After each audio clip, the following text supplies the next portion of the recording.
A random meeting at Soho House? Are these the phones you were referencing? I still have them. A quick elevator talk turned into a massive business, bringing overall at this point billions of views for creators. What's one piece of advice you would give to yourself back, those years ago when we started? I think we've been so committed to doing it well, like perfecting everything to a level where I would bet probably all my money on that it's gonna work. Okay, here we are. So our first, let's say podcast episode. It's not yet a recurring thing, but we wanted to introduce ourselves a little bit more. So a lot of creators already know me, Lars, because we're running a ton of ads. My face is all over the place. I'm posting from what we're doing in the agency, but they don't know too much about you, Manuel. And you are a crazy experienced businessman, a wise sage, if I could say so. So give us just a quick intro. First of all, who are you? And then let's talk about how we started this thing even. Sure. Well, first of all, thanks. That's really flattering. And I think the simplest way to put like where I come from and what I do in one sentence is I build businesses. For almost 20 years now, I've been building businesses and partially selling the businesses. And the idea is always how can we use social media and consulting or coaching to help someone grow and achieve whatever they want to achieve. And the best part is that all of the businesses I ever built, they're culminating basically in what we're doing together, because all of the social media experience, all of the coaching, consulting, which is at the core really what we're doing. Like, we're so different to everything else I've ever seen in the market. So that's ultimately what I would say makes us very special, is that we're actually a business compared to many other agencies out there, that we're actually, we bring expertise and we coach and we consult and grow social media primarily. And that's basically what I learned all my life. Yeah, exactly. I think that's where it comes really well together. I've been in the content game specifically for a decade, and you've been in business for a couple of decades now. What are actually, before we get into Wonder, what are the other businesses that you even had before? Well, primarily consulting and coaching businesses. So for founders, for example, also personal coaching for men, but also we had a social media and marketing agency. So ultimately, when you look at there were a few more things, but they're not worth a mention right now in the context. So ultimately, when you look at it, it was always also every coaching business, it was coaching, but we were really unique in the context of us actually utilizing social media. So even in 2012 or 13, I think it was in 2013, we blew up on social media, on YouTube, where basically no one was even using YouTube. Instagram just came out, right? And we were one of the first accounts on it. So like, not literally, but like nobody was using it yet, and we were already on it. And that's really, we were at the forefront of social media back then, when nobody knew what it was except for Facebook, which back then was the hot shit, and now nobody uses it anymore, of course. Yeah, true. We do get a lot of views from Facebook actually also, but compared to Instagram, it's just not the audience anymore. It's so different. Okay, interesting. Well, that's been a ride for us and also for me as we work along, because just learning the business knowledge also from you a lot. But let's go back to where it began. So it all began essentially in Berlin. Now you're in Hamburg and I'm in Riga. I'm in the office here, and you also run it from there. But where did we meet? This one fateful house, almost like my second home. Yeah, it was Soho House in Berlin. You're a raving Soho fan. So yeah, I must admit. We're both members, and back then I was there with a friend and noticed you actually taking notes and like writing a journal, which is really impressive. Seeing people doing this, because I do this, but barely anybody else does this, because people are just not very well reflected. They're not really utilizing introspective as a way to grow. They're basically always just they want to have something, but they don't reflect on how to get it properly. And when I see someone actually reflecting, I'm always impressed. And then that's how we actually ended up talking also in the elevator for a few minutes after you got my number, and we stayed in touch. And then after a few, what was it, weeks or months, actually, like time flies, I don't even remember, probably months. Back then I was already aware of the fact that sooner or later I would like to build an agency like this, but I always build businesses with partners because I know my strengths and I know my weaknesses, and I know having a business partner makes all the difference. Same actually for our creators. We know exactly their weaknesses and their strengths, and that's also how we can even like really apply a service like this. But back to you and I, we had this. One day I called you actually and I said, listen, I have a business idea. And I think after now we got to know each other for a few months, I think you're the right guy to make it happen. And that's where we then sat together. I laid it out in front of you and you said you will think about it. But in that moment, I was pretty convinced you were already convinced yourself. Well, I remember one of the first thoughts was that we should open an office in Georgia, and I was like, Georgia, I don't know, man. Like that one had me on the line. But then I thought, well, wait, how about an office in Latvia? And then I was in. But it's still funny to me. Uh, for some reason, like I don't listen to Backstreet Boys, but I had the gig that day. That's where we met in Eastside Mall, I think, and I was going to the Backstreet Boys concert. And first, it's still funny to me that basically our agency started with the Backstreet Boys concert in a way, which makes no sense in my life because I don't even listen to them at all. But it always works out in a funny way. Yeah, here we are now. Yeah, true, true. So now, funnily enough, we have an office in Latvia, which was not in the original plan. The business has expanded way more. The original thought was, let's sign a couple of creators, make 40K or something, and just split it. But by now we have a team of 50 people and tons of creators and everything, and it's grown way beyond the initial plans. Funny how things work out. Yeah, for me, I still remember also when you said, like to look at where we were in like individual in the point in our lives. I was doing photography, I was doing content, and also not like, you can't say economically successful. It was never a great business, but I liked what I was doing, and I knew somehow like this is gonna make sense. And when we met, I thought this is a very cool guy, knowledgeable, cool, fun. Like let's meet up. And I remember you said we met up because I was the only one who followed up. That you got like 7 contacts that week, and I'm the only one who actually reached out, which is what I always do. I follow up, and I think that's such a simple thing that people don't do, but it's just once you talk, follow up with people, and that's literally a follow up is how this business started. That's the reason we met afterwards. I mean, so many creators we're working with were hesitant, maybe, or just very busy when we got in touch first. And then after following up, now we sent them, grew them, and they're happy. So following up is just such an important thing to do, but nobody does it.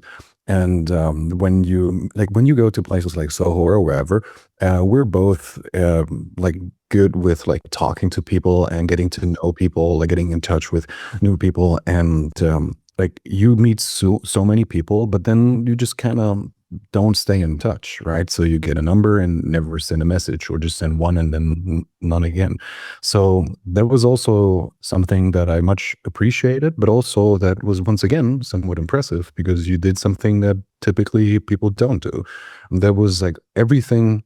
After getting to know you over months, more and more, I came to the conclusion you're a well-reflected, very intelligent guy who has a lot of potential, but at the same time, while you were well prepared, you weren't yet encountering your chance, right? And then that was basically the chance where both of us had the opportunity to utilize each other and actually work together and make each other's life story and preparation, essentially. Like, we didn't prepare for this business, but it so happened that this business is everything we're prepared for by accident almost. And then that's how we ultimately were able to accelerate also this to a level where at the beginning we wouldn't have even like dreamt of actually growing to that point, because it wasn't in the plan. yeah, even though I built businesses, I wasn't sure whether I want to build it like this one as a big one, which is like a nice side gig, basically. And in the beginning, I thought a side gig sounds nice because I'm already busy. I have things to do a lot, actually. And then after some time, it grew and grew. And both of us, I think we both had the idea this was going to be a small thing, but then we realized this is basically everything like we excel at. So all of a sudden, this became a fast growing thing that we really grew into. And that's where we're at right now. It's just basically at the core of what we're doing. What's your favorite anecdote, so to say, from those early days? Like, we had so many crazy experiences because you're good at starring things, and I had to keep up in the starring phase because you come up with the bajillion ideas that we test. What was your favorite test that we did, or random thing or day?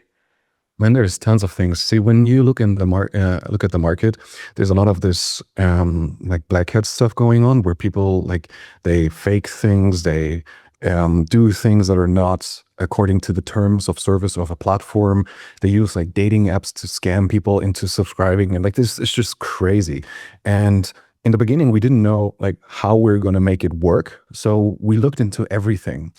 And we ended up actually by now doing the exact, like the white hat maximum. Like we're not doing a single shady thing. We're just doing exactly at the core of what social media is meant to be.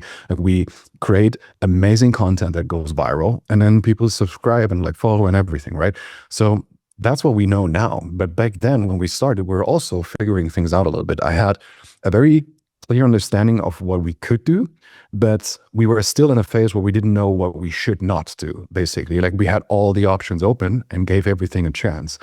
And the one thing that I remember is that at one point I bought like a dozen, literally a dozen iPhones and SIM cards. And then we tested basically automation where we had like a tool, like an app installed on the phone. And we also had like a physical thing that pretended it was clicking, basically, like you do it to the screen, and then it's clicking.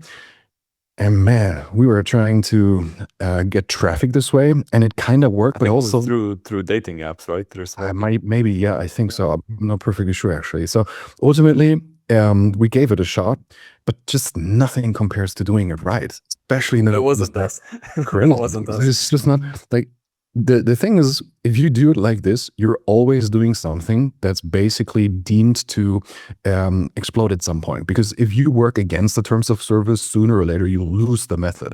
Because the Instagram and dating apps, whatever, they actively work against this. They try to get rid of situations like this.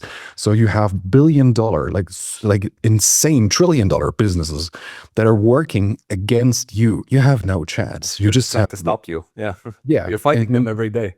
Yeah, and the only thing you can do is actually play by their rules, which ends up being the insanely better option because it just works so well. You just go viral, you get a ton of traffic, you don't have issues with terms of service. It just works if you know how to do it. And that's the biggest issue, I think, nowadays. Everybody thinks like they know how to do it. And they don't. And then many people also know they don't know it, but then they don't know how to get to know how to understand how to do it. And that's ultimately where, that's where we have the competitive advantage. I think there's basically, from what I know, basically no agency that understands social media the way that we do, because we are so specialized in social media much more than anything else. That's why we can grow creators like that. Funnily enough, speaking about the phones, give me just a sec. I'll be back. Yeah. Are these the phones you were referencing? I still have them. We have these relics. So, and these are, if I have all of them actually, but what are these? iPhone 4s, 5s? I don't even know what These are actually additional phones to the ones that I have, because we had more. Okay, we had more. Yes. Like, I don't even know how many these are, but I have the same amount again. Now we have like actual, like when we're doing post-part creators, we have actually like a mounted of proper iPhones here now on the table. But this is like, I think we still have like the old. Yeah, we have the classifications, which creator, where, what. Funny. Yeah. That is a relic from the Stone Age. I think for me it was funny. We literally set up this wall of iPhones at your place. We were running the wires and clipping them in and to run them all at the same time and everything. But that, for me, I think it was the streaming, because we had a pretty good funnel going for a while with some creators on. This works very well actually. It was black hat very much. So it was getting banned the accounts all the time, but generally it worked. And for one of the creators, she was in Berlin also, so we were setting it up for her. And I remember we went there with like 5 tripods and 5 phones and everything and set it up. And then we were funneling, starting in TikTok and then in IG and then funnel to OF and everything. And I just remembered thinking, when we were running, that was with several creators, but this one was on the spot, and I just thought, this is so cool. I just like setting this up. And I remember we were standing on the street corner in Prince Auerberg, and I said, I'm gonna remember this funny moment forever. And I'm gonna bring this up one day. I know exactly what street corner you're talking about. Right? We had like 5 phones or so where we live streamed on TikTok, and like all like next to each other, basically pointing at the creator. We got like tens of thousands of views actually across these accounts, but it only worked for some time, and then later on, like all these accounts always get banned, and it just makes more work than it produces results. Which then again, you can do the same work and just keep one account that you grow, that you go viral with, which is what we learned. Like all these things, you can do them, but they're always they have like a deadline, like integrated already. It just doesn't work for long. And if you build an account, if you go viral, if you build a brand to this account and never lose this account, right? That's ultimately how you become a social media star. And that's the people who make the most money. And that's what we, therefore, from all these crazy things we did, learned just nothing compares to just doing it right. Yeah, which organic content just wins everything. You take the most obvious, biggest platform and the biggest way of distribution, and you just win compared to everyone else doing the little things in shady ways. Just The first time we simple maths. The first time we hit 100 million views with one video, actually, on Instagram. I remember how you were like, man, like, look at the peak. It's crazy. I actually, my highlight was a few weeks before that, probably months before that, actually, where a creator went viral for the first time, and it just kept going up. Where we had basically, it was the same creator also, and like, I think it was in late last year, actually. No, when was it? Like one specific creator I have in mind. That was last year somewhere, where that person essentially just all of a sudden went super viral with everything everywhere all together, which was so cool to see. And the person couldn't even believe it. They were like, what's going on, right?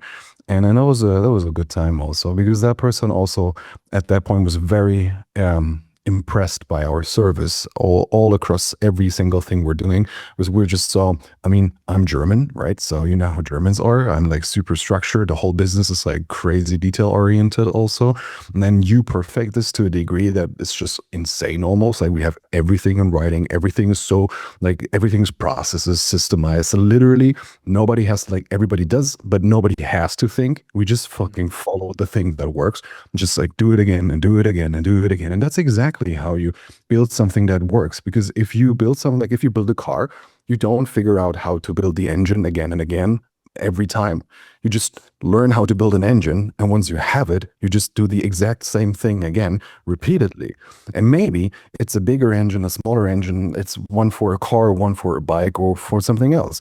But when you learn how to do it, you don't reinvent it every time you do it. Just follow the process that works once you have it. And that's something that I really love also, how you made this, like, created this in a detail that I don't think I've done before. So that was really impressive also. And that was where this creator also came in and said, like, wow, it's just everything's just like every single thing that's happening is just impressive right now. Yeah, we get that a lot, where people come in and they say, this is, the onboarding's so clean. This is so clean. All the files are so clear. We had a team member that also joined as a manager, and she had had some experience just knowing some OnlyFans agencies before. And I had an interview, and she said, like, okay, I know them and I get how this works and everything. But once she came in, she went, okay, I didn't realize how good this works. Like, you guys are working on a different level. And I said, like, I told you, but still she couldn't get it. That was still surprising to her. When you say, like, I know someone who does this, or I've been with an agency or something, right? The biggest issue is the typical agency owner is like a 23-year-old Andrew Tate fan. So I'm not going to judge this, but there's one thing that comes with that. First of all, it's youth. Youth just doesn't have expertise and experience. If you're doing something for the first time, how are you going to be great at it? It just takes years to learn. But then also, like the details, the understanding how to build a business and a process and for everything, it's just impossible to know, like when you build a business for the first time, or even at the age, because you've never had the time to learn it.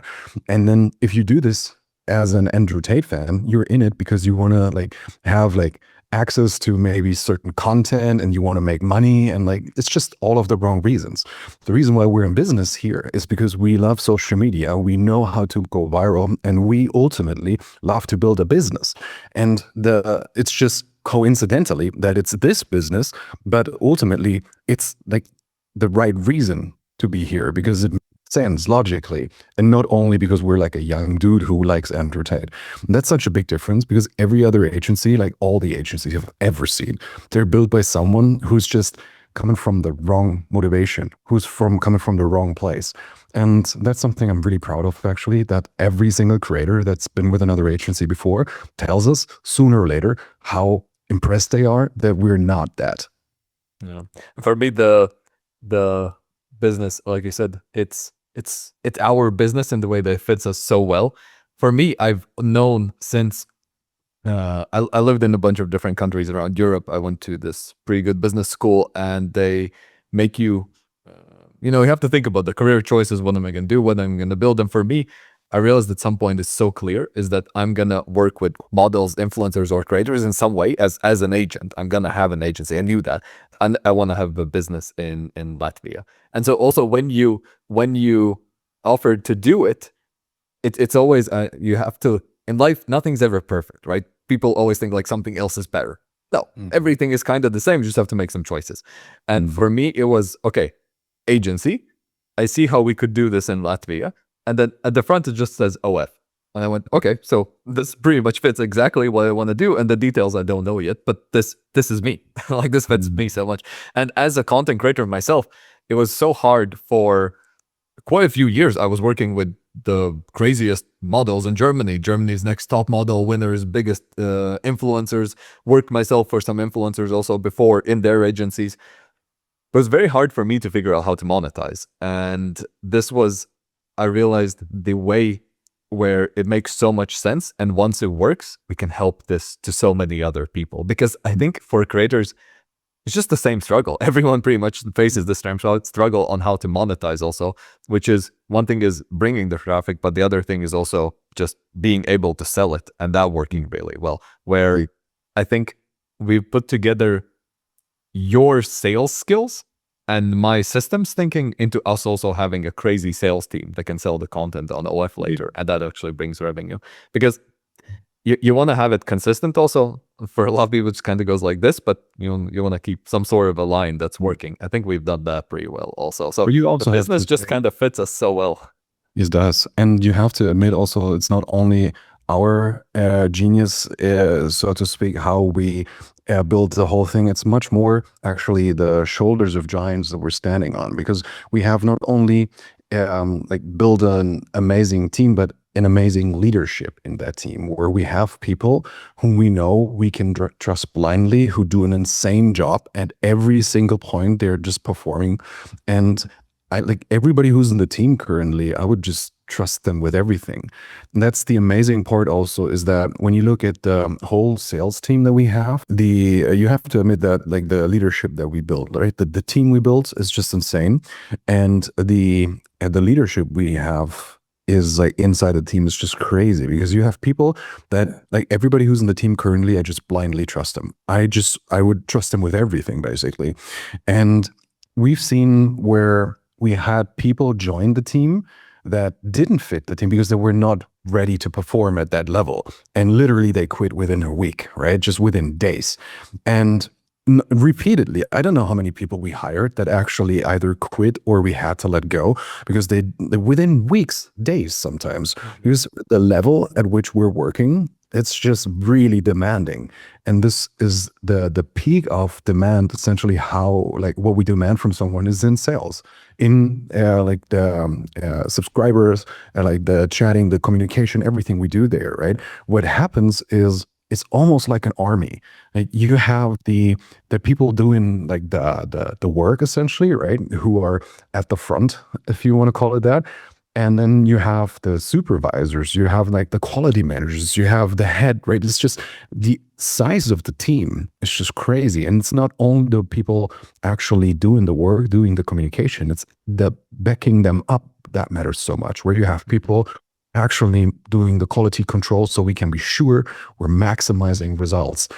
You don't see that. Nobody thinks of that. Like nobody does that. But that's the thing that keeps it working. Yeah. Yeah, and that's exactly where you can see like how we think differently to others. We just don't just do it. We do it, and then we extend the quality, the level of quality to a level that's just uncomparable, where we invest so much in the thing because we know it's worth it. Just others don't even get the idea there could be a thing that could be worth it. And that's just amazing to see in a market that's so underdeveloped with all the agencies just doing shit, just nothing. Like they're underperforming. They're not even replying to messages sometimes. It's just insane. Like it's just unreliable. And then here we are. And it's just impressive every single time when we onboard a creator and they tell us. So I think we've together with the team developed it in a way that works really well because both of us are fairly hands-off bosses relatively. We're not the super strict like this type of people, but we find people who can really do that well. And we also spend a lot thinking about personalities and what fits different roles basically. And especially on the people who have the, let's say, the leads, they have just a lot of freedom to do pretty much whatever they want in the ways they want, as long as it fits the goal.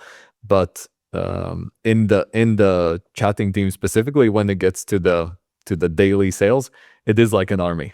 At this point, it's KPIs.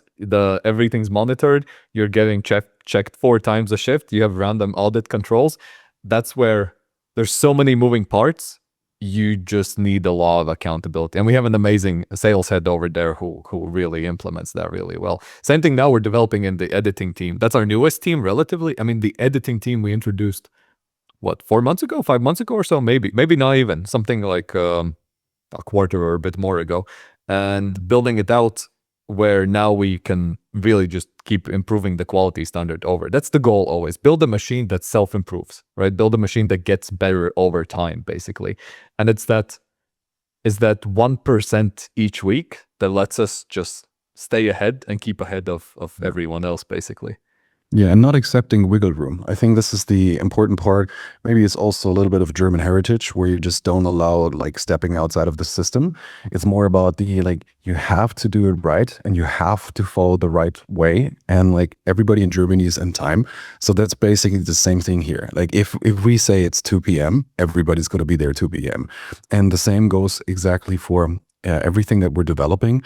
Like in the beginning, I think it was hard for us to really estimate exactly how what works in a way that we can guarantee results, right?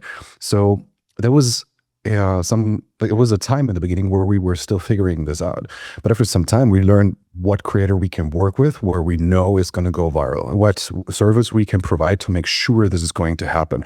And ultimately, we have a set of services combined right now that are delivered with working with us that ultimately just basically take all responsibility away from the creator in a comfortable way, right? Where you know the creator doesn't need to know how to create content, like how to edit content. I mean, the creator doesn't need to talk to the subscribers or anybody else basically besides the manager and the creative director and just ultimately a little team that's their team that they like, that they spend time with, and they're talking to them and they do what they love. And everything else beyond that, we're taking care of with a system that's so strict that we can rely on it. And that's why sometimes it's uncomfortable for people working for us because they need to adhere to the system. But that's how we can then on the other end make it very comfortable for creators. And that's also why then when we hire people for the team, sometimes we have to let them go within days because we see they won't live up to the standards that we set. Yeah, that was a case actually just a few weeks ago. I made the TikTok video about this, and funnily enough, the comments were absolutely raging. And it's funny. It's the work culture that we have, I think, this doesn't exist in most businesses. I don't know, because for us, is immediately the team could, it's like antibodies. The team could tell when someone was slacking, right? And they weren't putting in the work. But it's funny on TikTok, like everyone's writing, oh, like the team was sabotaging this or that. I'm like, is that how people think? I guess that's how the average worker thinks, but that's not who we had on the team at all. That was you know that, but getting all those comments on TikTok was even more. It was funny in a way, right? Mm. That's the competition, I guess. Yeah. Yeah. Yeah. That's exactly how like what it like this explains exactly how it works. It's just like we're such a close knit team with a perfected culture that you develop antibodies to everything that just is not going to perform. So for us, it's, at this point, it's basically impossible to get someone on the team that won't perform because we just know they won't perform because we have all these standards and all the rest of the team won't let them not perform. Yeah. They'll keep them accountable too. Yeah. Okay, interesting. I think let's get to docking the ship slowly. So for this, I want to ask you, when you look at it now and how far we've gone, what's one piece of advice you would give to yourself back, those years ago when we started? What's something that you can look back on now?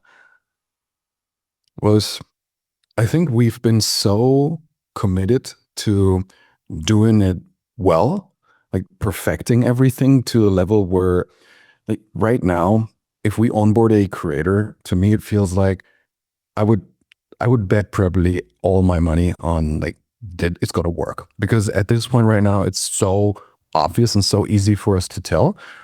And I think we overcommitted to guaranteeing it's going to work, so much so that even long beyond like we were already great at what we're doing, we were still optimizing it, which is great because it's like what engineers do. It's probably what Steve Jobs or Elon, maybe not Elon Musk, he's different a little bit, but like Steve Jobs is a great example. Like he perfected everything so much.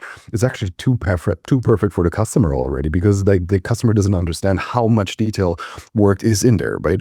And I think we are working at a level where someone signing up with us, they experience all of this, but they just don't know how much is behind that. So sometimes creators are like, I don't even know what you're doing. And that's the deal. Like exactly that is what your life should look like. Like we'll tell you everything if you asked, but shouldn't it be just like you just can't let go and take care of your stuff because we're taking care of everything else. You just need to take pictures and videos. We do everything else, right? So you don't need to know there's a supervisor talking to a chatter who's basically right now not only performing 80%. You don't need to know that there's an editor working on a video and it's going to the head of editing who's sending it back and they are going back and forth until it's perfected. You don't need to know that. You don't need to know these details. You don't need to know exactly about like anything like where your assistant lowers buys sweets for the office and puts them there so everybody's in a good mood. No, like, as a creator, what you need to care and what you need to know essentially about is you have content that goes viral. You have numbers that go up. You make more money. You create more reach. You're just having a chill life while all of this is happening with and for you. And I think we should have committed to growing the agency earlier because right now we learned that with taking on new creators, we're also giving so much benefit to the existing creators because the existing creators, they, for example, be it collaboration sometimes, be it most importantly, learning more about details in some situations. Like there's so many things that come with having more creators on the roster. We're so busy perfecting everything and working with fewer creators because we wanted to do everything well that only now we're actually really opening the gates to get more people in. And we get like 24 and sometimes more applications daily of which we basically take no one on. Like we're still super selective. And I think we could have taken on more creators earlier. So I'm excited for what's to come in the next few months and years. Because we give people a chance that maybe a year ago we wouldn't have let in, actually, because we were even more picky than we are right now. Yeah, I think it was a key learning. Also, that's where your experience came in. That we did that because I like the idea. For me, it's developing it, so giving the people the chance to do it, and then we can improve it. But honestly, what we learned is that not everyone cuts it. Not all creators are made the same, and so we implemented these criteria, which also allowed us to take on more. So now we know we need someone who speaks good English. We need someone who is already getting tens of thousands of views on their reels, someone who's generally in Europe, because those are the people where we can act as an accelerator, right? So below that, a lot of creators also just don't take it seriously. And whatever we do, they will not take it seriously. But the ones who do, we can 10x their Instagram views and have them flying very, very quickly. So in a way, we're like a business accelerator if we take a sort of comparison from the Silicon Valley world. Let's put it like that. It's such a great thing to say because I have so many times already thought about how we're probably the only Silicon Valley business in all of Latvia. No, Latvia has more businesses, but we're good. but I mean, at the level that we're working at, it's just really hard to compare. Like, who else could be there? In a way. True. Okay, nice. I think let's take it here for today. So I think we've gone through some of the interesting parts about how we started, how we're thinking, what reflections we have since then, and we're gonna record some more videos, talk about more about this. But in the end, we a random meeting at Soho House, a quick elevator talk turned into a massive business, bringing overall at this point billions of views for creators. At this point, it all starts sometimes with a quick chat, and so don't forget to talk to people. I think that's the key takeaway over here today. Yeah, I would also suggest if you're not sure about working with us and or whether you qualify, let's just talk and we'll figure it out together. And we'll always be respectful. If it makes sense to work together, we'll do it. If it doesn't, we'll respectfully tell you why, and you just at least gave it a shot. Exactly. Okay, I think that's it for today. Well, good talking, Manuel. We'll talk soon. See you soon, everybody.